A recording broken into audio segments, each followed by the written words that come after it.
83ാമത് golden globe മികച്ച ചിത്രം drama Hamlet, മികച്ച ചിത്രം musical or comedy one battle after another, മികച്ച നടൻ Wagner Moura the secret agent എന്ന ചിത്രത്തിന്, മികച്ച നടൻ മ്യൂസിക്കൽ കോമഡി തിമോത്തി, മികച്ച നടി ഡ്രാമ ജെസ്സി ബക്ലി, മികച്ച നടി musical or comedy rose banner, മികച്ച സംവിധായകൻ പോൾ തോമസ് ആൻഡ്രിസൺ.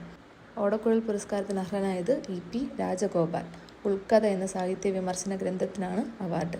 സമാധാന പരിപാലനത്തിനുള്ള സംഭാവനകൾക്ക് UN സെക്രട്ടറി ജനറൽ അവാർഡ് ലഭിച്ച ഇന്ത്യൻ ആർമി ഓഫീസർ സ്വാതി ശാന്തി കുമാർ. പ്രേംനസീർ പുരസ്കാരത്തിന് അർഹനായത് പ്രിയദർശൻ. പ്രഥമ സുഗതകുമാരി സംസ്ഥാന പുരസ്കാരത്തിന് അർഹനായത് പ്രഭാ വർമ്മ. രൗദ്ര സാത്വികം എന്ന കൃതിക്കാണ് സമ്മാനം.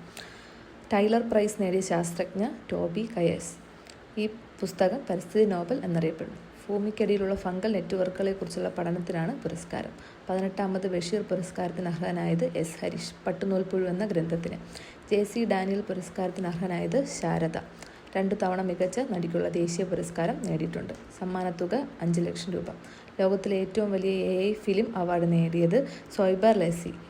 ലില്ലി എന്ന ചിത്രത്തിനാണ് ഈ നേട്ടം. 13ാമത് സത്യജിത്ത് റേ പുരസ്കാരത്തിന് അർഹനായത് TV ചന്ദ്രൻ.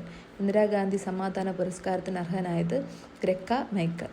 പത്മപാണി പുരസ്കാരത്തിന് അർഹനായത് ഇളയരാജ. ഫെഡറൽ ബാങ്ക് സാഹിത്യ പുരസ്കാരത്തിന് അർഹനായത് ഡോക്ടർ K. ശ്രീകുമാർ.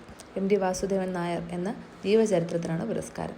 സുഭാഷ് ചന്ദ്രബോസ് ആപ്ത പ്രബന്ധൻ പുരസ്കാരത്തിന് അർഹനായത് ലഫ്റ്റനന്റ് കേണൽ സീത അശോക് ഷെൽക്കെ. വനിതാ ശാസ്ത്രജ്ഞ അവാർഡ് അനു ഗോപിനാഥ്.